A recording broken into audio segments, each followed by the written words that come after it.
Welcome to the Get Offset podcast. My name is Andrew. My name is Emily. And I'm Mrs. Smith. Woo!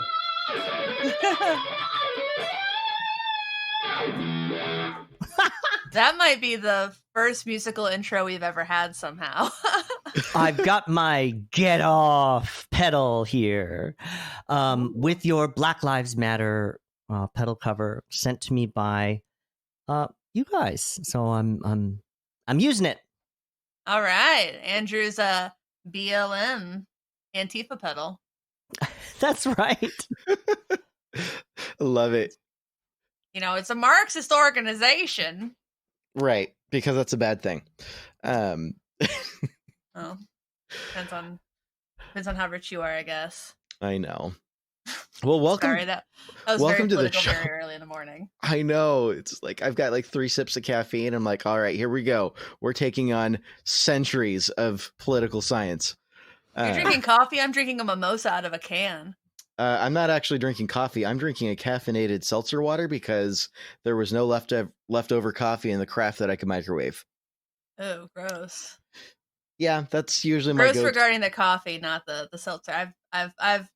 I've downed some highballs, some caffeinated highballs. I just needed to grab something this morning. Mm-hmm. But yeah, well, welcome to the show. It's so good to have you on. Thank you so much for having me, Andrew and Emily. The pleasure is all mine. None of it for Emily. It's just mine. No pleasure in this house for women. No, there's no pleasure in the world anymore. Just work. Right.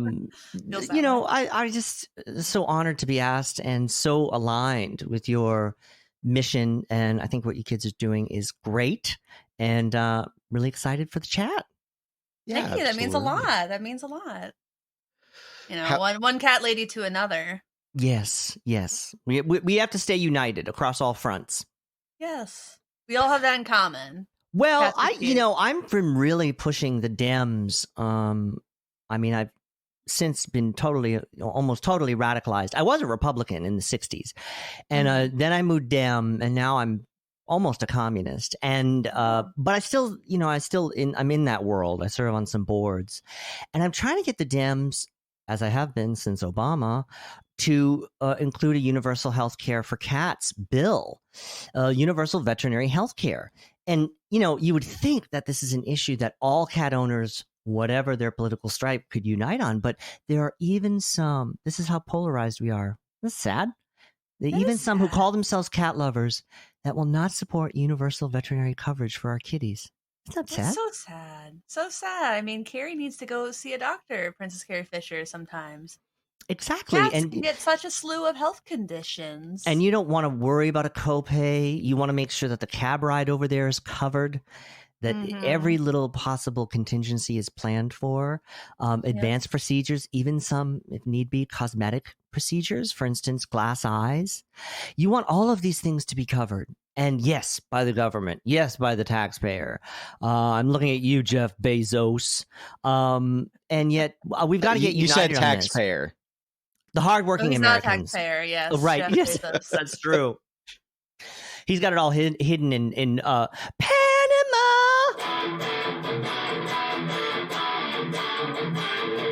Panama Papers.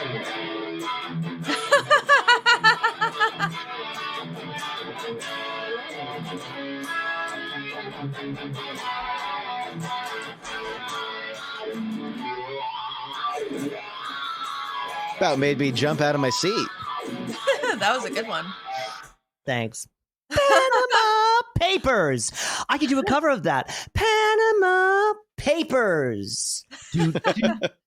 The Panama Papers was a complete non-event news. Everyone was like, yeah, you know, so what? You know, and it took me years to watch the documentary. The documentary is fantastic. These hundreds and hundreds of journalists collaborating around the world to make sense of this, the largest trove of data ever dropped. And, you know, one of the fears they had about publishing it was like, yeah, everybody knows rich people hide their money and nobody cares because everybody hopes someday they'll be rich and they'll have to hide their money. We've got a long way to go when it comes to taking care of our fellow humans. and cats. Yeah, the thing I've learned growing up in like rural Ohio around a lot of very conservative minded blue collar folk is that they tend to think that they're just temporarily not rich and that someday they're going to be very rich. It seems Yeah. to literally be how it is. Yes, we need a new working class pride. Working class, it calls to mind. We also need to revise that idea because it's a masculinist image, isn't it? It draws to mind an industrial worker, patriarchal father supporting the family, the wife at home, heterosexual, white, all that stuff.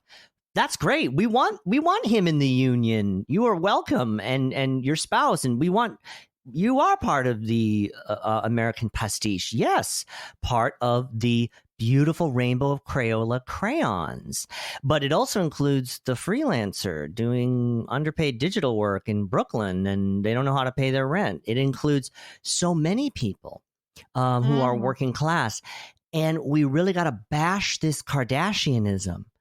It's so obscene, and it's become the conspicuousness of the consumption of the display, the shameless display of extreme wealth.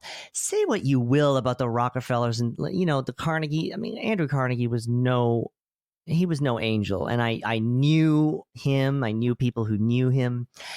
He was no angel, but they at least believed, you don't display your wealth. You're behind a wall, and then, but what do? You build a beautiful concert hall for the people, for everyone to enjoy at great expense, to help make a city beautiful and to help people hear. Why did he make Carnegie Hall? So that music would be beautiful for the people. So even as he was at that moment, the template for the industrialist millionaire, he gave away all of his money before he died. Oh, and so I actually didn't know that. You see, and again, no angel, he broke strikes, etc., etc. But he left us such a beautiful building. And it's like you see how far we've fallen during that time. I live in New York City. So, of course, I'm always thinking about these things. I'm driving around and I'm seeing Grand Central Terminal, again, Cornelius Vanderbilt, another one, Yeah, I know that someone from the Seagram's fortune had just put a lot of money into that sex cult Nexium. That's the only example I got right now. There's some socialite, millionaire, benevolent person who wants to pay $150 million to build a strange floating island that 5 people can stand on off of Manhattan. I mean, we just don't. It's just the grandeur of something like Grand Central Terminal or Carnegie Hall. We've lost. It's just the ambition for public giving and public service is not there. We need to tax these people. We can get all complicated about the politics, but it just really comes down to the very unglamorous and uninteresting tax. Yeah. Welcome to our fabulous podcast. Welcome to this podcast. It's about guitars. Taxes coming for you. You're gonna pay more in them if you're a rich person. You're gonna pay more taxes. Yeah. An anthem for the people. Feel free to cut that entire section. No, that's gold. That's gold. No. I don't get to talk about this stuff with most of these podcasts. They're like, no. Well, it's important. Please stop. It needs to be talked about. It needs to. This is the sort of thing, whether it be in our industry or anywhere else, it's so relevant to where we're at right now.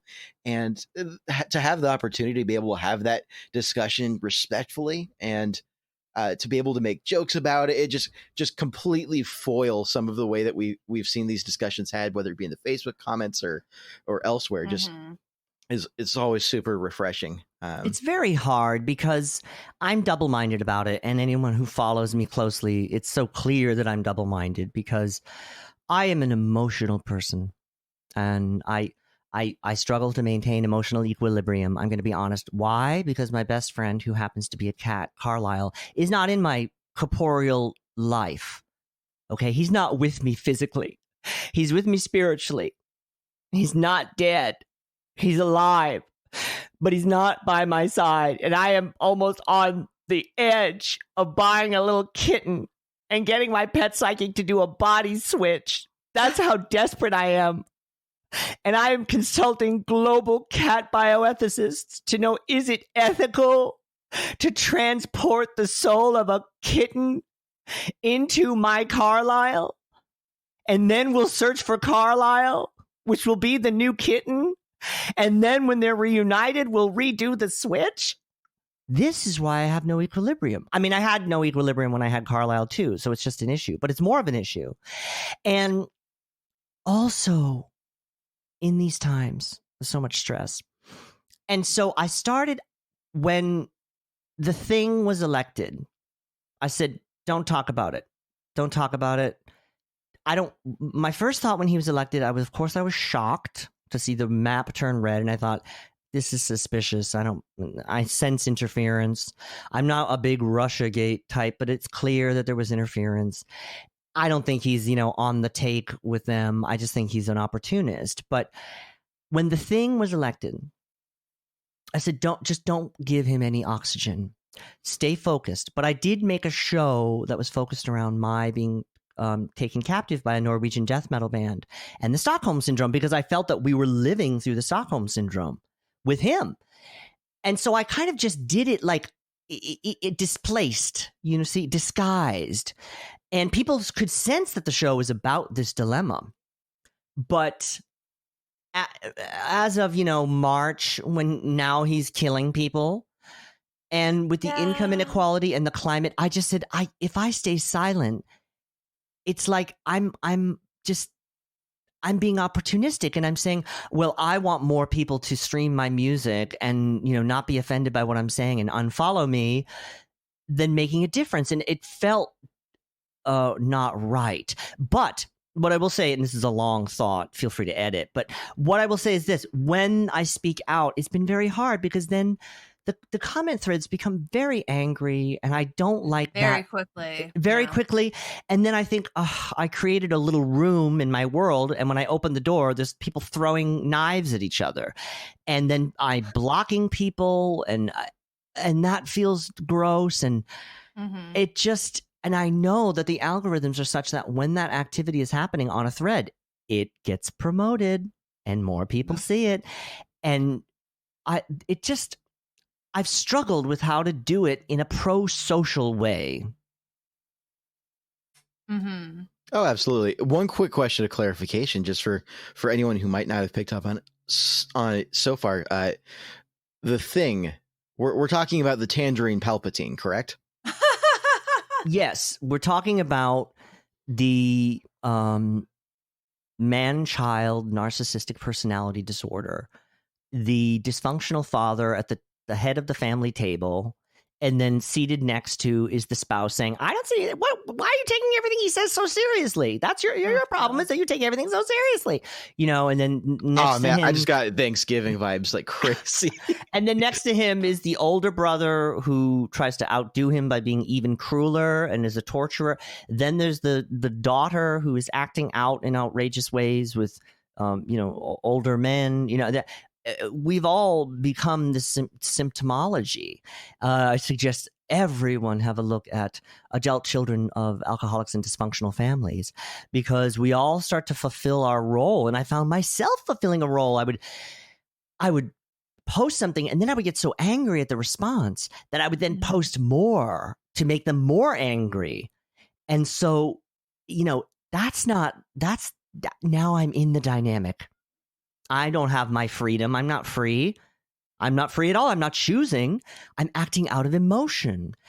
And so it can trap you. It's like you think you've escaped the room, only to realize there's another escape hatch. And it takes so much practice to disassociate those things, to stop, to realize why you're doing the things that you're doing, and to have more control over them. I have had so much therapy and psychiatry, psychoanalysis. I have group therapies. I've done so much work, and it's layer after layer. And I find my trauma issues are more triggered now than ever. And what I'm hearing from people in the recovery communities is that, folks with long-term sobriety are losing their sobriety. The stress of the pandemic, the stress of having this man's ideas broadcast into our world. If he was I don't really believe there's such a thing as a principled Republican, but let's say it was Mitt Romney.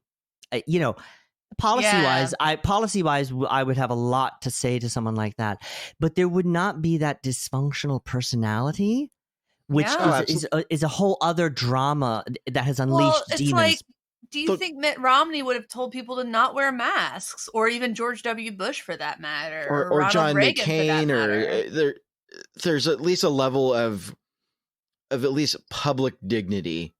Policy be damned. At least there's this standard for what public discourse looked like, and of course it got snippy and a little disrespectful at times. It wasn't always good. This is 100% a departure from every socially acceptable norm that we've had up until this point, and it throws the whole dynamic. Now, I think it's radicalizing people on both sides too. Now, what needs to be said is the cruelty that he flagrantly displays, which is the autocrat's cruelty, and also the trolling that he does is meant to convey that I have power and I will exert power irregardless of the truth. That's why he can change his positions, and his followers just think it's great. The fact is that these principled quote unquote conservatives, they wanted all of that to be subtext. They wanted to say, a la Reagan, George Bush, and even some of the Democrats, you hardworking Americans, read white suburban Americans, don't want to be afraid of crime, interpret that Black people, they wanted all of the racism and all of that to be subtext, and they wanted to exploit it for their political purposes and then transfer wealth to the ultra wealthy. And they thought they could get away with it. Well, guess what was being built in the underground bunker? A monster. And it's come up from the underground and it's eating you too. That seems to be the case. Yeah. Man. Should we talk about guitar? Are there guitars in the world still? Are there guitars in the world still? Yes, there are, Mrs. Smith. All right, Emily. So what's new with you this week? Well, I think the biggest what's new with me that I feel like talking about is on October 2nd, I'm moderating a panel for the Guitar.com live virtual guitar show and conference. And which panel? I'm doing a panel. Yeah, I'm doing one with Eric from Living Room Gear Demos and Grant from Goodwood Audio about perfecting your pedal board. So how many wah pedals should a pedal board have at a minimum? Well, I have the ultimate wah pedal board of doom. We'll talk about that after. This is fantastic. I want to tune in for yours, so we'll connect offline about the when, where. Yeah, it's the first day in the smallest room, and I'll just send it to you when we're done. We're recording it on Tuesday, so the day that this episode is dropping. So if you had listened to this podcast before noontime Pacific on Tuesday, the 29th, get in your questions. And they might get asked. I've gotten a few questions so far that kind of interesting. What I wasn't expecting is people are asking about the actual pedal board versus the pedals on it, because they're like, everybody talks about the pedals you put on the board, but they never talk about the board itself. I'm like, okay, well, I guess we'll talk about the boards themselves. My thing with pedal boards is it needs to be as low profile as possible, because I'm often rehearsing, at home. I'm not always standing up and replicating the stage dynamic. And so then when I get on stage and whoa, this wah-wah pedal is tilted weird. It's throwing off my balance. Oh no, I'm falling. Oh, I'm off balance. My face just hit the mic stand. There's lipstick on the mic. Oh, now what? There's always something with you. It's so exquisite, the balance that's required on stage. Yes. And I don't like to it to be high off the ground. So Sweetwater, when they made mine, there were little nubbins on the bottom that they even took off. Aw, that's awesome. Yeah. Nice and low profile flatboard. I like it. Yeah, I have a flatboard that I use with Sunday Crush, primarily, and then I have a couple of bigger tilted ones that I haven't quite built yet. But yeah, I'm with you. I prefer the flatter stuff, especially if I have to work a volume pedal during a song. I know that it means I can't put the power underneath the board very often, but whatever.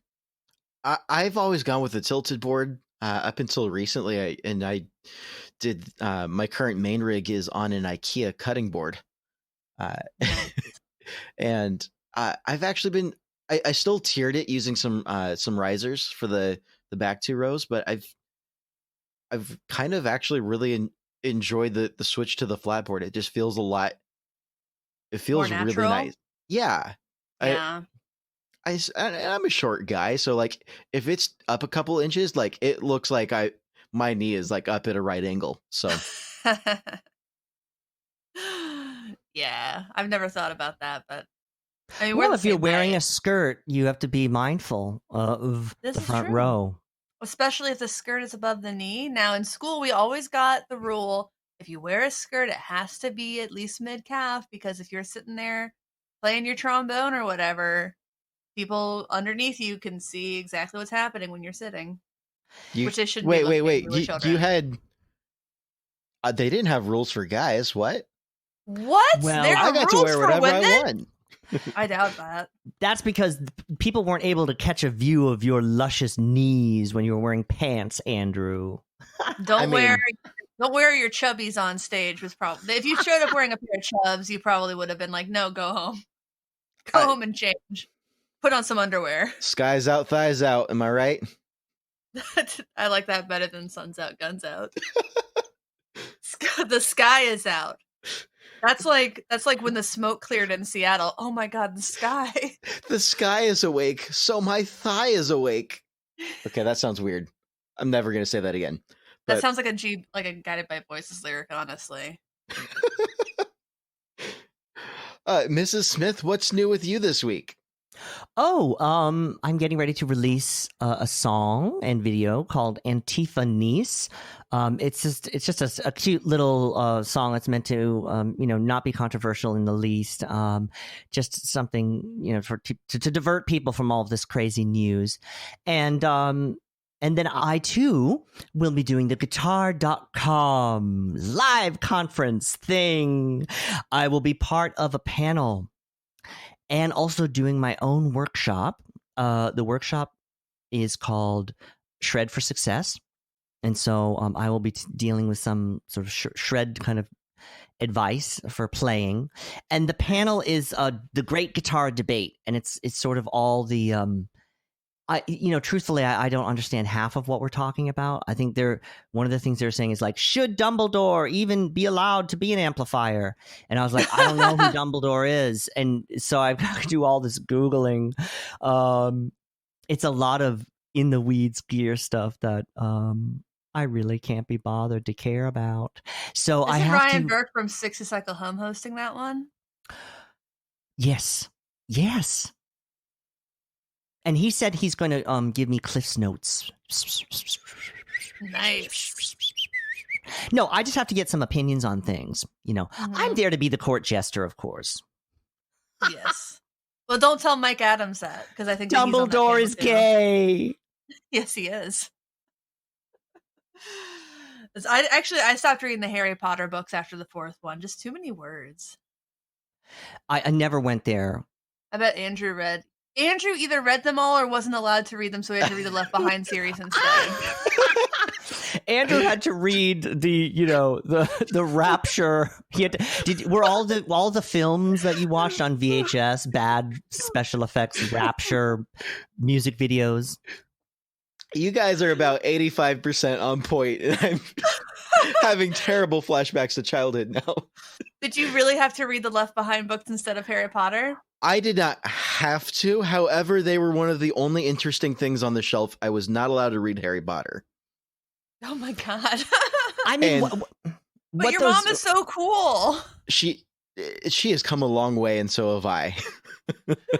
the what those films sort of really represent, I think, is just how tragic all Nicolas consumerist Cage's culture career is. is. What's that?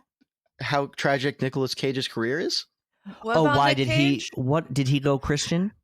No, No, that he- was he- Kirk from someone from the Growing Pains show did all those Oh, movies. Kirk, not Kirk Kirk Douglas. Cameron. Kirk Cameron. Kirk Cameron. Cameron.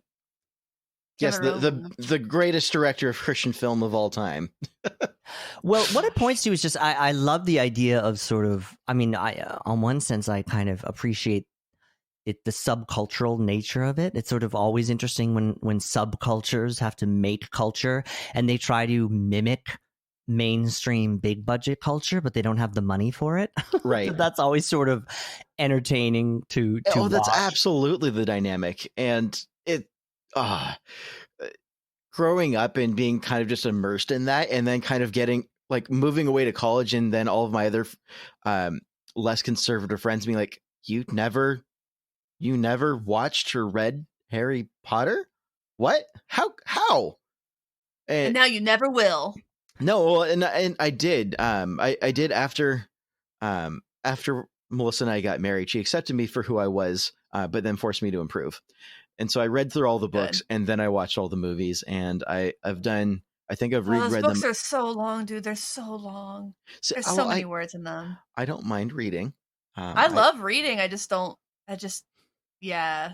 Well, so in the same Tolkien, pun intended. Oh my God. I also grew up reading, because this is Christian approved, the Middle Earth sort of thing. So it's the Silmarillion and the Hobbit and the Lord of the Rings trilogy and all of that. I grew up reading that and Chronicles of Narnia, and that's in a much more culturally the Christian fantasy books and stuff, right. But those are so much better than the Left Behind stuff, which is, I could, you guys probably don't want this, but I could go into a rant on how biblically inaccurate all of that is and how much damage that has done to an entire generation of millennials. We'll do a bonus episode for Patreon supporters who want to listen to that. So please donate $5 to our Patreon, and maybe Andrew will biblical record accuracy a very is a long little rant bit for you. hard to defend anyway. I mean, I think I mean, maybe you're saying well, I mean, as I understand it, the issue with the Bible emerged when it began to be misinterpreted as logos versus mythos. Yes. So it was understood that the stories in the Bible are a psychological experience. Okay. These are fables. Basically, religion is how people did psychology before they had psychology. And it's fables without animals. Exactly. And then we had to, and then people said, "Oh no, this is actually real." She really did come from his rib. It's like, okay, no, this is not scientific fact, and now here we are. But for a long time, people understood these to be myths to live by. Am I off base about that? You're correct to a degree, and to briefly. How dare you? I know. How dare you? I come here into your home. You serve me caffeinated sparkling water, and then you say that. I know. I think that idea is Karen McDonald's. I think that idea is Karen McDonald's in her History of Christianity. But continue. So I will caveat all of this with, this is my understanding based on what I learned in my undergrad theology degree, and there's several perspectives on this, but the perspective that I tend to ascribe to is looking at things from a biblical literature perspective. Is there's so many different forms of literature throughout what's considered the canonical Bible. That was around 300 AD, Council of Nicaea, all that good stuff. So based on that particular text, as we've accepted it, there's several sections that are definitely not meant to be historically taken. And it wasn't until about the 1800s in Western, what was to become evangelicalism, that literalism started to happen, kind of on the backside of this hellfire and brimstone rhetoric. So it was a response to empiricism, because the material world began to be mapped with such great precision by science that then religion started to, in a way, use the rules of empiricism to set it against something that it is again, there's logos and mythos. Logos is logic. Mythos, these are two separate realms. And so Well, that's also a Greek concept, and Greek the only even just chunks of the New Testament are in Greek, and if we're looking at Hebrew and Aramaic for the rest of it, and that's an even older culture and an even more ancient level of breaking down how truth is portrayed. Going farther back. Do you really expect people to listen to this podcast when we're going on and on like this? Sweet Jesus, which kind of cable should I use so the radio doesn't get picked up? I'm getting ham radio from the truckers. Breaker 419. And I have a couple pedals that do that.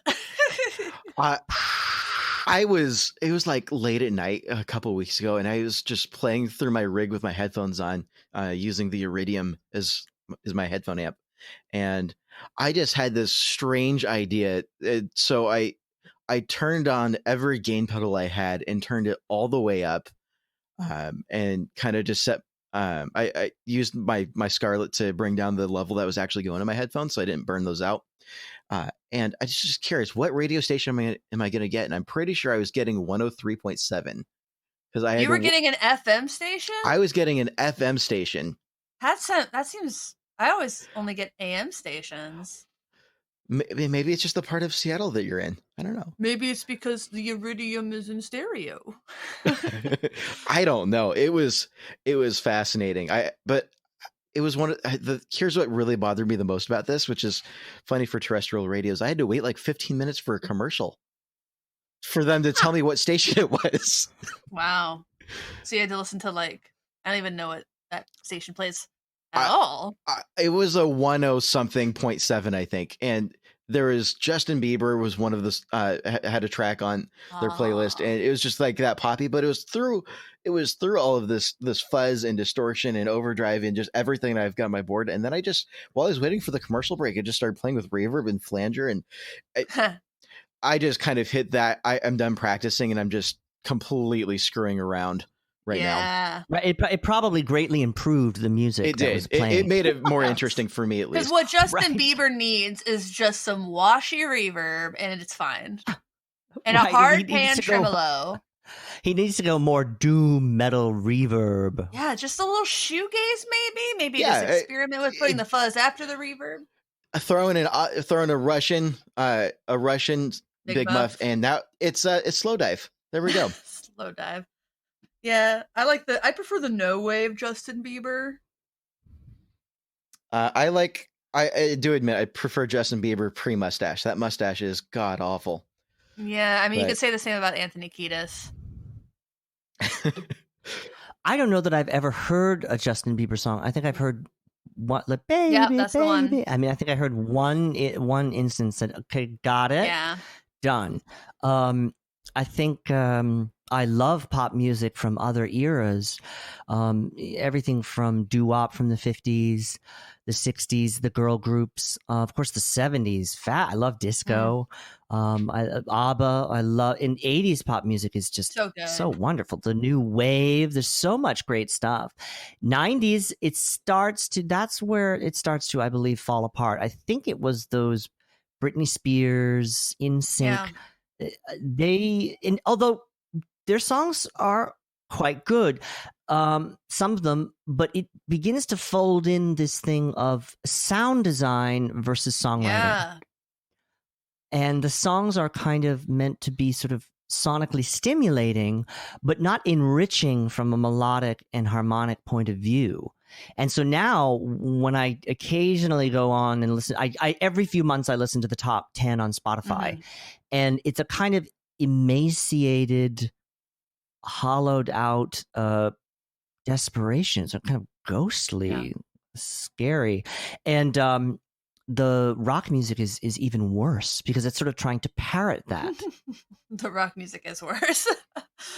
I would agree. The rock music on Spotify, the top 10 rock music on Spotify.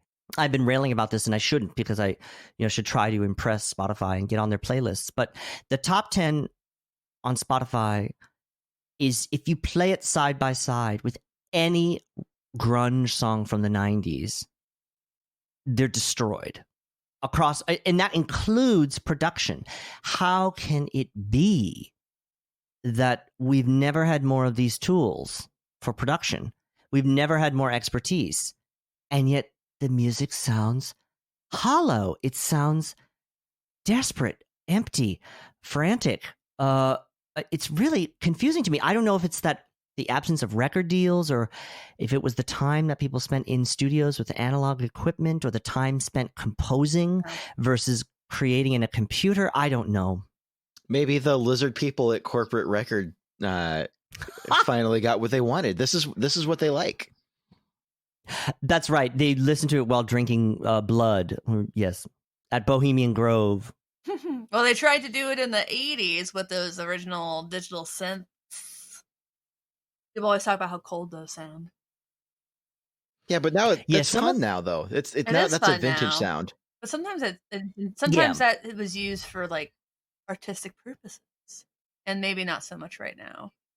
I'm just looking at the list of the artists. MIA is on the #1 song on Spotify this week. I like her, but I'm sure if I listened to it, I would be just terrified of the image of reality it paints. Andrew, what's new with you this week? So what's new with me? Speaking of the 90s, Fox Cairo has debuted its newest artistic option for you to order for your pedal topper. Ooh. Which is it's derivative, for copyright reasons, of a certain cup you might have seen in a food court back in the 90s, early 2000s. It's F. Jerry. That's what I thought of when I saw it. F. Jerry. Well, that's where F. Jerry got it from. So yeah, absolutely. So that's the newest thing. Huge thank you to Joe Braga, who's one of her Patreon supporters and friend of the show, for lending her expertise in making that graphic. We talked about it, and she sent me the graphic, and I just kind of plugged in it across everything in Adobe, and I was like, this took me 10 minutes, and I've got a brand new line. This is wonderful. So in classic Fox Cairo style, of course, Joe is being compensated very appropriately, very fairly for her work. Joe's the best. And I just love how these turned out. It's also been one of my highest, I don't think it's been my highest selling week ever, but it's been one of my highest selling weeks. So thank you for everyone who bought one. But that's been a highlight of my week. And it's been really fun. That's nice. So fantastic. Yeah, that's the newest thing with me. That's cool. That's cool. Well, do we want to thank our sponsors? I would love to thank our sponsors. Cool. Well, this week's episode of the Get All Set podcast is sponsored by DistroKid, where you can put your music on the internet for as little as $20 a year. And you can save 7% on your first year subscription if you use the affiliate link in the show notes for this episode. Pretty exciting stuff, if I do say so myself. It is exciting. Yeah. Well, you should be excited, because thanks to DistroKid, if I search your name in Spotify, you know what comes up? Me. You. And you know what's next to your name? A check mark? A blue check mark. Oh. And that is part of the deal. Wow. I'm verified. They verify you. They validate you. Verified. You've been verified. You now get to go on the spaceship when this whole thing goes down.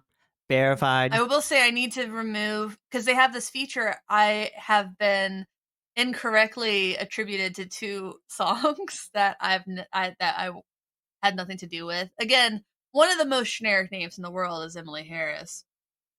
So I need to tell DistroKid to remove my name from these, because I have nothing to do with that.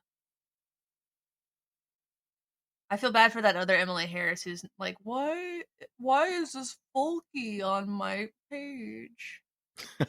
Why can't I get verified? Imagine she cares. She's death metal Emily Harris, and she's like, this is really, throwing off my brand. I can't tell just looking at the album artwork, but this is either like new metal or just some. It's probably new metal. It looks very it looks like there's a Fred. It looks like it has Fred Durst involved, but it's not Fred Durst. Emily Harris, the voice of reason. I just gave them free ad space. I'm going to mute that. I don't know. I want to listen to like some underground new metal all of a sudden. That sounds exciting. Oh God, that sounds like a quality life choice. Let's talk about better quality in the terms of our other sponsor. All right, so if we want to talk shop and get into quality in the world of pedals, look no further. Earthquaker Devices has you covered in every way, shape, or form. Something I've been saying for years is they're my favorite pedal brand out there, and just has been for so long. And the main reason for that, for my attachment to the brand specifically, is just the way that they approach pedals and wanting to offer something usable but unique all at the same time. And they just do such a beautiful job marrying those two things together. And you can definitely see that in the Afterneath V3. Mm-hmm. I cannot speak today. Afterneath V3 is the third iteration of the classic Afterneath pedal, which is just very spooky echo verb. It's spooky in the most delightful way, which is really appropriate for this upcoming month in this season. It's Halloween is around the corner.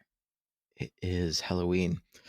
We were just talking about spooky songs to put on a kids playlist with some of our patrons this week in our patron chat. But yeah, go if you have not played an Afterneath. First of all, shame on you. Second of all, go pick one up now. Seriously, it's so usable. It's so musical, and the Afterneath V3 just adds some new features that just make it that extra level of usable and cool and wild and inspirational. And go make some music. 2020's been rough. You deserve it. You've earned it. Treat yourself. Get something inspirational put on your board. Yes. None of that was scripted, for the record. No, that was completely. It just sounds scripted. I'm sorry. It's my ad voice. It's like, this week's episode is brought to you by Earthquaker Devices. For the listeners at home, sometimes I have to edit Andrew's writing because he makes it sound so formal when he types out a friendly email. Well, he does. You do have a radio sort of quality, Andrew. I take that as a compliment. It is a compliment, I think. Did you learn that watching the Left Behind movies? Did they have a gentle, soothing narration? Or did you just listen to a lot of jazz DJs as you were trying to fall asleep? You know, so funny thing, the Left Behind is there's actually a kid's version of the books that's like less scary. What? I thought the whole Left Behind was a kid's novel series. No, there's two versions. There's the kids version and then there's the adult version. The adult version gets gory. I thought the adult version was like young adult. Is it like adult? No, it's still like young adult, but they created a secondary like chill version for like younger kids, like elementary and middle school, and it's just awful. Well, I mean, so bad. So par for the course? No, I'm saying like for the course it was awful. Oh, jeez. The bar is so low already. It's definitely. How are they going to manage to limbo under that one? I don't think they can. I think that we've got no choice but to burn any of the remaining copies of that on the planet. I apologize again to Earthquaker Devices. This happens every time we talk about their pedals. Wait, what happens every time we talk about their pedals? We just go off the rails. Wow. Wah, wah, wah. My God. All right. So I don't have a button to make sounds with, so I had to improvise. If you want to essentially be a sponsor of the show, you can support us via Patreon at patreon.com/getoffset for as little as $1 a month, though we do prefer the $5 tier, because the $5 tier is where you start to get perks, including access to our super secret group chat that you hear Steve Rao talk about constantly on the 60 Cycle Hum podcast. Hey, Steve. Hi, Steve. Steve. For $10 a month, you get swag, and for $50 a month, I'll write you a song. Oh, snap. No, snap. One person has taken us up on that.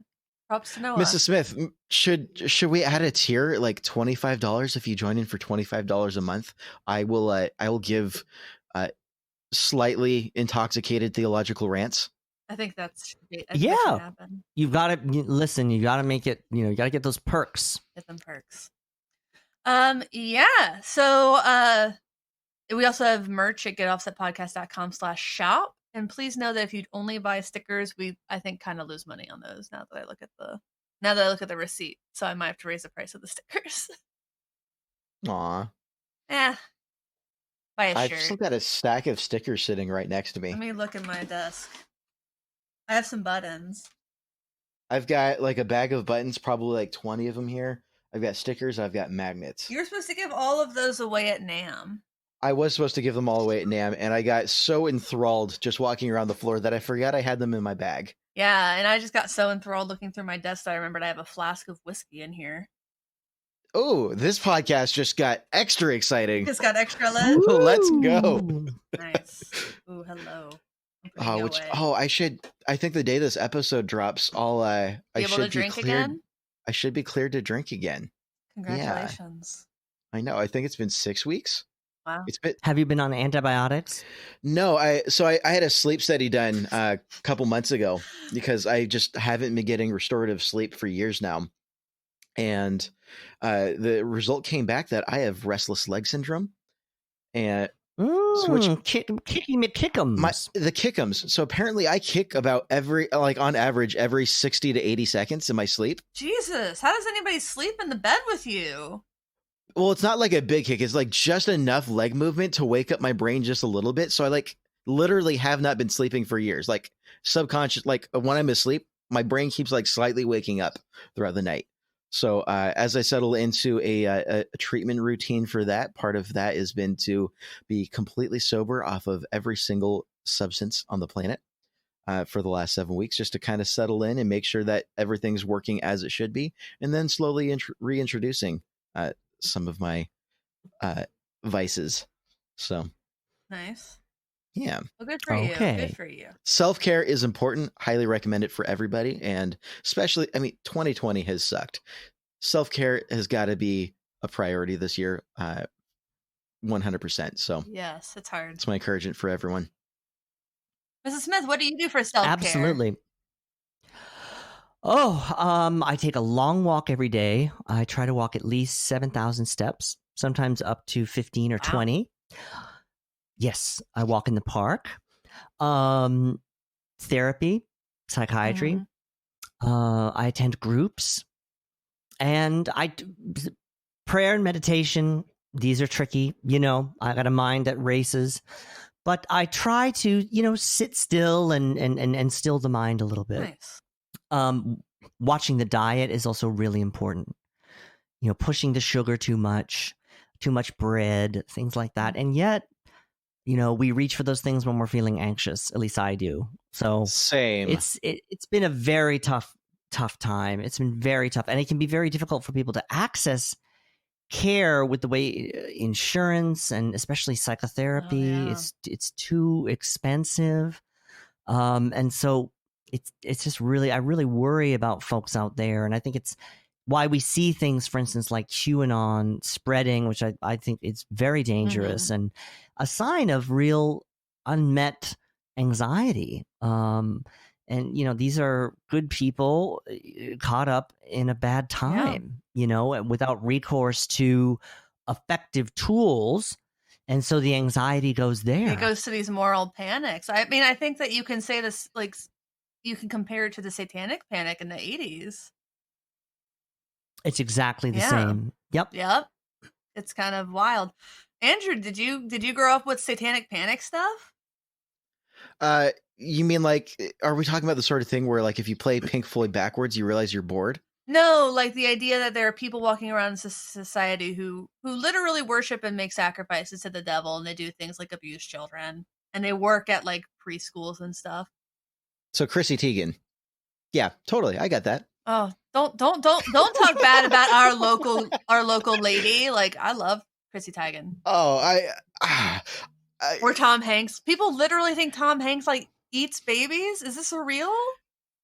Yeah, there's that. I didn't really grow up with a lot of that, but I've also heard it. Because not only was I raised Christian, I was also homeschooled for a little bit, and some of the things I've heard is really, that's That's how you think the world. Okay, but no, you know, the QAnon stuff cracks me up, and maybe this is just a coping mechanism. But part of me just enjoys like finding a couple of the Facebook groups like where this stuff happens, and just Yeah. read through the comments and see some of the absurdities, and it gives me a quick laugh, and then I realize this is people actually believe this, and then I get horrified. Yeah, my But- advice is never share that even as a joke. That's my advice, because you never know if the person you're sending it to is going to get the joke. And Because they're in Chrissy Teigen's freezer, yeah. But also the desire to that's a distancing, mechanism, and I understand it as well. I did it with Trump at the beginning of during the campaign. I mean, that's a distancing mechanism to sort of laugh at or be like, you know. But I think what that doesn't take into account is that the part of the mind that QAnon appeals to is older and more powerful than the part of the mind that reasons. And we really should not believe that just because we've had civilizations based on reason for a certain however many years since the Enlightenment, 300, that it will always be that way. Right. Because societies can be based on all kinds of things. Societies could be based on, pledge your allegiance to this bizarre set of concepts, or you are, the enemy and will be killed. And so we have to really respect the mind and the psyche. As Carl Jung, I posted this on my Instagram, as Carl Jung said, psyche is the problem. Man is the problem. Not man, he meant humans. Humans are the problem, not technology. It's the psyche that believes a nuclear bomb should be created. The psyche, which says there is an enemy that is so different from me, I must be prepared to obliterate the entire planet. Wow. Powerful stuff. We know nothing about the psyche. We know absolutely nothing. We've had many, again, 300 years of, yes, rational thought, but we have just scratched the surface in understanding the undercurrents. Well, absolutely, and modernity has been such a strange blip in the history of mankind, and we have, I think, the internet, not at fault, but has accelerated our trajectory into post-modernity in this world where now it's not just about pure logic like it has been for the last 300 years, or at least attempted to be, because I think it attempted and failed. But let's not pretend America has ever been pro-intellectual. From a certain point of view. Which is just from the perspective of winners and really intentionally ignoring all the terrible things. Anyways, but we've accelerated into this towards postmodernity in this world where suddenly story matters and personal experience matters to the same degree as quote unquote logical discourse, because the shortcomings of logic comes down to logic is only good as the data you put into it. And when the data you put into it is about how awesome America is, then you're like, okay, cool, America's awesome. But you start changing that data set and realizing that there's perspectives that haven't been heard, and you start empathizing with other people that are part of this narrative, you start to realize that there's a larger picture. And this is where the power of story becomes so crucial, and the need for empathy becomes so crucial. And I think that's one of the things I appreciate the song you've got coming out is it seems like a 3-minute journey into a transition from this is what I know and believe to I've put myself in someone else's shoes and I've had an exercise in empathy. Oh, my new song. Your new song. Antifa niece. Yes. I'm really curious to hear what you thought of it, but also let's not spoil anything for the listener. But yes, I'm so excited about this song. I put out an EP a few years ago. I'm terribly slow with this stuff. I'm just awful. My poor fans. It's like I have got to be on fire with something to push through. And so I alighted on this topic from a comment thread. Someone had I lit up the Trump people on my Facebook page, and I don't know what I said, and probably like people should be nice. Yeah. Like, what do you mean by people? What do you mean by nice? And make America nice for once. That's my motto. I like that. I need to make a hat. That's mine. I claim it now, copyright in all universes and parallel existences immediately. Thank you. Okay. So I said to one of the Trump ghouls, what's your problem? Did you go to Applebee's with your niece and she was radicalized into Antifa? And I thought, there, boom, That's it. I'm in the song. It's my niece. I'm in Applebee's. My niece is run off and joined this group, and I don't know what to make of it. I don't know what to believe. Lest anyone think this is a pro-Antifa. First of all, I think really Antifa exists, really. It's like 12 people who work at a coffee shop in Portland and walk around in Beyond Thunderdome clothes and are completely disorganized. Anti-fascism as an idea, yes, of course I'm anti-fascist. As an organization, there's what organization? No. Yes, and I mean, am I in favor of people burning down businesses? Like, no, we don't know what is going on when we see an image of that. That's true. White supremacists have started fires, but look, okay, if you were to find an example of someone who calls themselves the anarchist setting a store on fire, I would say, knock it off, kid. We're all going to rebuild that store right now, young lady, okay? Because commerce is not the problem, okay? Destroying a person's store is not destroying capitalism. These are local businesses. I mean, come on. I'm not for it. I'm not going to spend all my time railing against it. I haven't. I think railing against looting is a way to deflect against some very real concerns. It's whataboutism. Yes, exactly right. Yes, but that's to say, it does cause real hurt and real problems and real messes that have to then be cleaned up. Well, it's like the sentence. It's like the sentence. I don't believe in fascism, but you can't destroy property. How about you flip those things? I don't think you should destroy property, but fascism is bad. Like, just swap the sentence, and it means something completely different. Well, my response to people who immediately bring up the looting is I would immediately ask them in a comment, are you upset about all of the looting because it's undoing the decades of diligent anti-racist work you've been a part of? Yeah, probably not. Okay, now, because I would take a real complaint from those folks. Totally. If those folks who've been in the trenches fighting racism and capitalism said, you know what, you guys, stop it, okay? This is not helping. You're really making it tough for us. I would say, like, okay, I have to respect that because I'm not out there doing that work every day. But these are people who just want to. It's just, look, we know what it's all about. But I was interested in Antifa as a topic for a song because it seemed to me to be an example of what a psychoanalyst would call an overdetermined concept. There are probably 5 million Antifas. It means so much to everyone. It's sort of despised by everyone. I mean, there's very few people who say, like, I'm for Antifa, right? Maybe the people in it. I love, the young gentleman who was in the Netflix documentary. I'm going to look up his name. Daryl Lamont Jenkins. You've got to see the documentary he's in. Daryl Lamont Jenkins. It's about the alt-right, but he's an anti-fascist. He's Antifa. He's an African-American young man. And typically the Antifa looking, it seems like a white thing and it has a kind of punk aesthetic and everything.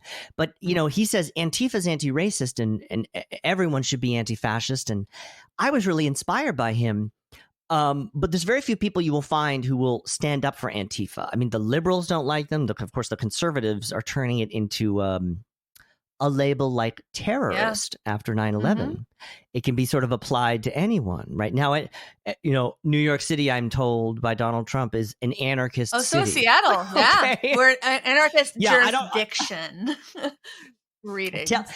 I would love it if Cuomo was quoting Bakunin and we were forming workers' syndicates, but I don't see it happening. So it's the song is, to me, is really about the confusion of the moment and really not knowing, and saying, okay, my niece, she's going to join them, and yet I also fear, like, I think she's going to kill me, but she's going to change on me. I mean, and not knowing. Yeah, I mean that is very real. just not understanding what it is. I mean, it's scary to see a bunch of people like all dressed in black, like they don't know what they're doing or what they're up to or what really Antifa means, but you do know what you've been told and what you've heard on the show. I'm gonna bleep that. Bleep. Yeah, we don't say that name around these parts. Oh, just wait for the video. No, but I love the song. Just wait for the video. I think Andrew might have been on mute when he was listening to it, which is probably wise, but I was just like giggling. Oh, I was fully enjoying it. Absolutely. I was on mute. And but no, people, there's so much fear from so many different perspectives in this whole mess. And I think that's part of that's largely, I think I can safely attribute that to the Tangerine Palpatine throwing a monkey wrench into the whole equation of what discourses look like. But you add that level of fear from so many different perspectives, like from every single person on the spectrum who's involved in this, and suddenly this becomes war. It becomes people fear what they don't understand, and so when you get to that level of fear where you become combative, you're no longer interested in understanding, and then you've just got this really nasty cycle that starts happening. Well, it's also very difficult to do satire because Trump is a satirist. Part of what he does is use comedy as a weapon. And I'm not going to get into it, but I have all these theories about how the court jester is running amok. Basically the court jester's in the king's chair, and there's all the roles, the archetypes have all gotten mishmashed and mixed and blended. There's no boundaries to social roles. Comedians are journalists. Journalists are comedians. Politicians are entertainers. I mean, it's all, it's like there's no boundaries. But satire is very difficult in this moment. And I tried to ask myself, well, what could be fun or funny if I put myself in the position of a woman who, believes that her niece is going to kill her because she joined Antifa, that, has been told that Antifa is coming to kill white people in the suburbs. And I mean, I had to grapple, with the fact that these news organizations, Sinclair, Fox News, have been really radicalizing my generation, the boomer generation of, you have these older white people who believe these very intense conspiracy theories and really believe that people are coming to kill them in the name of anarchism or Black Lives Matter. And it's so intense to think that this is real. It's surreal. Mm-hmm. Totally. And that's a tough landscape to do political comedy or political art. And I think it's why there's so little good political art. If you're doing jokes about how George Bush talks or, Reagan and, Saturday Night Live impersonations, that, and just poking fun at their personality or whatever, you can do that. But we've entered such a berserker realm, it's sort of post-modernistic, that the subject of satire is using satire. It's complex. Yeah. No, it is. But the song is really, really great. I loved listening to it, and I think we mentioned this kind of in the pre-show chat, but I just really love how that pre-chorus is just really, man. I just don't think people do a lot of great pre-choruses right now. Like, my favorite for everything now with rock is Ghost. Yeah. I just think they are nailing it it's just nostalgic enough, but it doesn't seem like schmaltzy. You know what I mean? It's not like a Spinal Tap act. Yeah. But there is what I would call citational, without being pulled into parody. And I've heard him, Tobias, mention that the importance of nostalgia. There's so many artifacts they've piled up over the decades, the pop cultural artifacts. It feels very hard to do something new. It feels that new things are really old things that have been repackaged. Interesting stuff. Yeah. No, they're killing it. And even just on that concept, hearing you talk about the concept really brings out the thoughts I've been having about the new topper design, and finding myself wanting to not to hijack the conversation a little bit here, but to feel that the importance of nostalgia as a grounding mechanism And as soon as I launched this and realized that it was connected with other people, I found myself gravitating towards what other pop culture relics can I latch onto for this, and to really do a little bit of grounding on a cultural level for people in my circles. Well, the Mark Fisher is an intellectual I've become interested in lately. He wrote an excellent article called "Exiting the Vampire Castle," which is actually about identity politics on the left. But he also talked about hauntology and culture, and the feeling that starting in the 90s, we're sort of living in a kind of a hall of memories, that there's very little that seems genuinely new. And he interrogated this idea. I wish I should really even should be talking about it, because I don't know as much about it as I would like. But that's part of this nostalgia feeling of what is new, you know. And I believe it's part of what people like in me is the feeling that something they recognize, perhaps they're a fan of a certain style of guitar playing or a certain kind of comedic persona, and they feel that it's come back in a slightly newer package. And so it's interesting to think about what is new, what is old, come back again. How do these things make us feel, you know, etc. Oh, absolutely. Well, and I've been a fan of your work for quite some time now, and I think that's But you never reached out. You know, you never got a hold of me. There were never any DMs like, keep going, lady, you're great. You know, and so you have to understand that you say you're my fan, and then yet there's just this silence on my end. I hear nothing. Right. And I can appreciate that. I mean, all right, so it gave me a quick moment to collect my thoughts. And first of all, I wanted to apologize for not having reached out, and just I feel like I'm so small in this world. I always feel really strange about reaching out to the folks that I look up to and whose art that I really appreciate.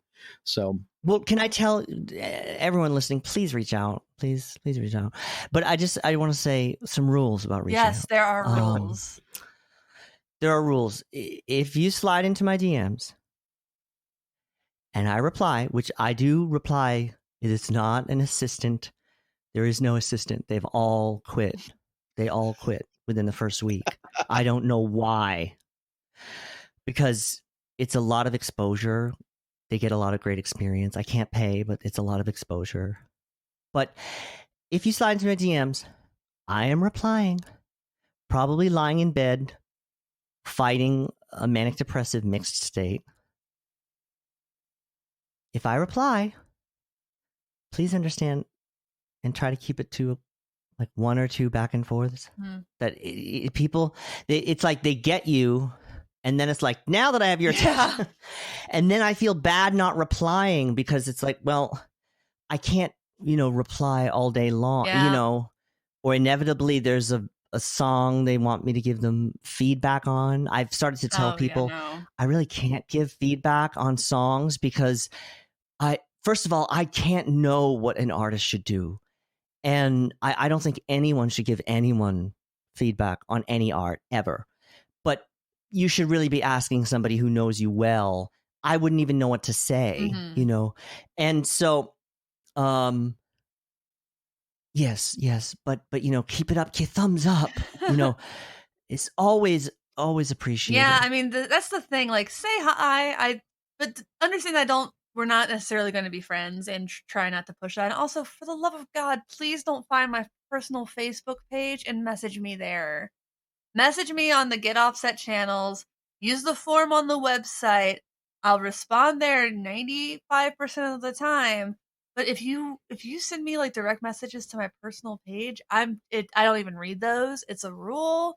I think half of them, well, some of them, last time I checked them, I got called a so I just kind of stopped checking them.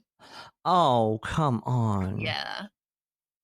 Well, we have to talk about that issue. I don't know how much time we have left, but as much as we're comfortable doing. I don't know how much time Andrew has left. Well, I could go to the top of the hour, I think, pretty safely. Cool. Politics, gender, and the gear community. There's a battle for the soul of the gear community going on, and there's a guy who lives in a 55 plus community in Florida, with a lot of pedals and a few divorces under his belt, who thinks it's not going in the right direction. That guy's opinion is valid. Don't call me. Don't call me. Don't message me and say I'll see you next Tuesday. Like, just don't. How much of the online hate do you get? I don't get much. I get an occasional weird YouTube comment, and I get an occasional like direct message. With sometimes. Yeah, what was the guy who like he sent me a couple of polite messages and then he just sent me like a really nasty one? I'm like, why? And I've messaged Andrew like, you need you need to respond to that, Andrew, because I'm not gonna. Oh yeah. Well, yeah, that's sometimes because we both share the access to the same social media for the podcast. Is sometimes if I see something getting that's not really okay on several levels, I'll jump in and be like, hey, by the way, there's also a man here. Which one of us were you addressing? Are you calling me cute? Or you want to say something about when you say, hey, baby, how you doing? Are you talking to me or are you talking to her? I learned that the hard way in college. I ran a blog in Nashville called Nashville for Free. And I was really a little too nice to someone who was just messaging me on Twitter. And then it got really weird really quickly. And I was like, oh, we're not friends. Like, I don't want to have any personal conversations with you. Like, I just had to stop messaging the guy because he would just like message me to chat. And I'm like, this feels uncomfortable. This just feels uncomfortable. It got really weird. There's very few people that I want to chat over DM with. If I'm friends with you or colleagues, yes. If I know you, but people I don't know, I really don't want to be chatting with. There's opportunities for interaction. On the comment threads. And I think that sort of personal level of involvement, it's part of the fun of social media. Oh my gosh, a famous person liked my status. I mean, I get that little thrill. We all do. Or so-and-so is following me. But, it's just this idea that of like trying to pen pal with people. I don't want to be unkind, but like there's something just a slightly like selfish about it. It's sort of it's like I mean, we how we all talk, we're all in the biz. So like whether you're doing the gear or you're a performer, and I was chatting with a guitar playing friend, and we did realize that our biggest pet peeve is when we would post about a show. So it's like, I get a show. Okay, I got a gig. I'm working. You post the event on Facebook or a flyer for the show on Instagram, and the comments are filled with people who cannot make it. Oh God, I know. But also who say, and actually will say this: let me know when you're going to be in Sacramento. Oh God. And I've even had people direct message me and say, let me know when you're going to be in Anaheim. How about you join my email list or subscribe to me on Bands in Town or something? And that's the easiest way. Me, there is it really it's I mean, you just shake your head and go, you think you're something else, don't you? You think you're really entitled to the time. I mean, how could I possibly service individually all of these people? That's not how this works. So it's always kind of hilarious. I think that part of it is those people are jumping in and hoping that then you'll be friends. And I like having friends, but that's not how you do it. That's just not. True. Yeah, I think they want you to say, oh, yeah, I'll be in Sacramento in May. And then they'll be like, we should hang out. Like, no. No, here's what will happen. This is what will happen. They will say that. And then when you are there and you say, I'm here, I'm in Rochester, they will say, I can't make it. That's also true. I once had someone who's claimed to be a huge fan say, oh, you're coming to Rochester, I'm going to try to make it. Please don't tell me that. Yeah. Please do not. I've traveled hours to be here. It's down the street from your house. And then it was like, hey, I thought we could hang out and jam at my house. No. It's like, no, I am here. You come here. Mm-hmm. I mean, I had to say this to this That's person. bonkers. It's absolutely. They often say that. They often have this idea that we're going to jam together. Which, when I've traveled to a town, I'm tired. It's everything to do the show, and sustain that, and then get off stage and make it to the next one. So it's always fascinating. Yeah, and if you take the time to see anybody, it's going to be somebody you already know. Yes, exactly. It's not going to be for an internet friend or a stranger. I've gotten that a few times. Like, oh, I would love to see you when you're in Nashville. Like, well, I'm playing the show in Nashville. And they're like, oh, well, do you want to get dinner before? I'm like, no, I have sound check. Why don't you just come to the show and we'll talk after my set or something? And then they just don't show up. Right. Or, yeah, I'm going to try to make it. That whole kind of, I'm going to make it a provisional thing to kind of keep you on the chain. And the desire, that inability to be part of a crowd, it's like, it's also like, you don't want to say this in the comments and be exposed in some sense, but it's like, do you realize that I need you to come to the show and pay money because I need to make money at this?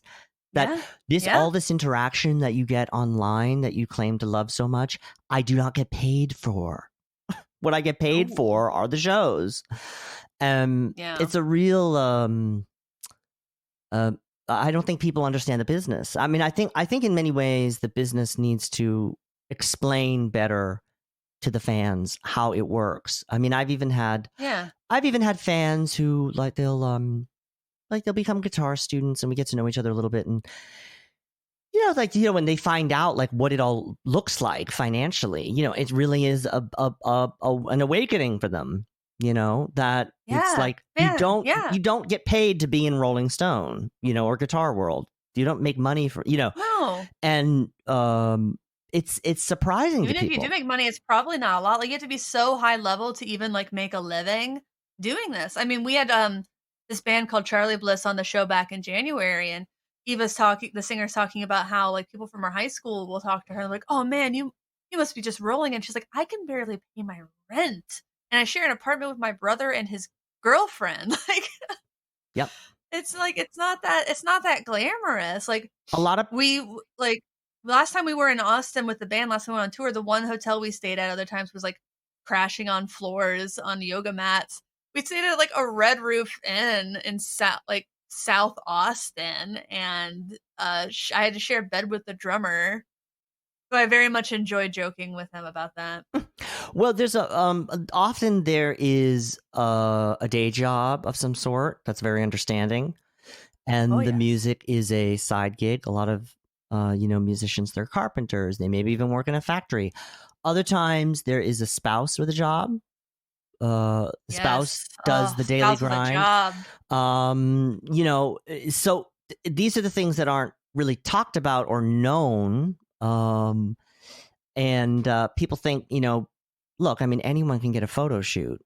Anyone can have a photo shoot. Anyone can have a logo designed on Fiverr. I mean, anyone can create and upload an album and make it look like they are doing really, really well. And it's about the art. Is the art enjoyable? Yeah. If you shoot an arrow and it goes really high, good for you. If you make some money, going up there, well, you're doing great. Yeah. What's that old poem? I shot an arrow into the air. It fell to earth. I know not where. Oh, I don't know that one. Did we lose Andrew? Yeah, Is he asleep? No, I'm fully engaged and really soaking this in.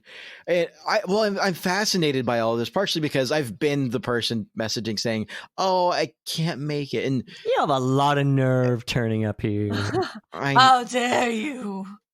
I know, but I'm listening from a really just soaking this in and ruminating on the marketing and the messaging and how consumerism has turned this very much into the consumers expect to be served dynamic. Yeah. Serve the servants. And I really appreciate, I don't have a lot to contribute. I'm not a touring artist. Outside of church, I haven't really played a lot of live shows. It's most of my career has been within a church environment where I'm not getting paid. And so that's a very different dynamic from I'm coming from. So I don't have a lot to contribute other than to say I really appreciate what you both have to offer on this conversation, and Thank it's definitely you. giving me a lot to kick around in my Well, head. I think that I just Oh, yeah. well, Go ahead, I'm well, the sorry. joys of social media are those interactions. It's also the poison of social media. It's what's making a terror society apart. We've lost the mystique of the rock star because we see them in their bedrooms now, especially with COVID. Mhm. And they're kind of like the immortals have been sort of dragged down to earth, and it's kind of like, oh, do I want to have a second look at that? Yeah. And I think part of the Mrs. Smith project, if I may, is to restore some mystique to that, some sense of mystery, or what's going on. I don't fully understand, or who is that person? What's happening? Some sense of a kind of a fantastical style in a way. And so I like interacting with people in the comments, and actually I get a lot of ideas for jokes and songs, Antifa niece, Yeah. in the comments. And you want to be perceived as successful in order to have more success. You really do. Mhm. I mean, because the more you promote, That's how you do it. that's how you do it. But Yeah. one must not mistake that for the work. The work is art, and art doesn't need to make money. It doesn't need to touch millions of people. It just needs to touch you, and then you share and you let it go. But I'm in favor of a little bit more mystique. I think it's getting a little tired. I think it's getting a little tired of the webcams. And we need the rock stars like Prince, who just were elusive and aloof, pulled up in Minneapolis. Yeah, how dare you? It's like I'm always defending Yngwie Malmsteen because I'm always defending you. That's what I can tell him when I meet him. Do you know how many times a day I defend you? But I'm always defending Yngwie Malmsteen because it's like, please, more rock stars that you cannot approach in daily life. The idea that people would be upset that he would be rude to them, it's like you're walking up to like Thor's fourth cousin twice removed. Like this man goes about on the wings of dragons. Like, what do you expect? I mean, you don't ask an elemental to be pedestrian with you. You really are asking to be scorched. And so, I just think it's all getting like everyone's themselves and everyone's their authentic life. And it's kind of, but we know it's all a show. Yeah. Well, I mean, it depends on how well that illusion's put up for whether or not the consumer is aware of whether or not it's a show. But I also wonder to part of the act. It is. It's just a part of the experience. Well, sure. And part of me, I think that the idea of the mysticism of the guitar hero, if I may, is, I think some of what I hear in that it's appealing to me is the sense of nostalgia, because I'm not so young that I grew up only knowing this world of this social media personalized, I'm just a guy kind of mentality. And there's definitely that level of nostalgia that I kind of crave and want to have as a grounding mechanism. And I kind of going back to what we were talking about earlier, and I think there's definitely something to be said for that. And I think that element really has value and could certainly last several generations.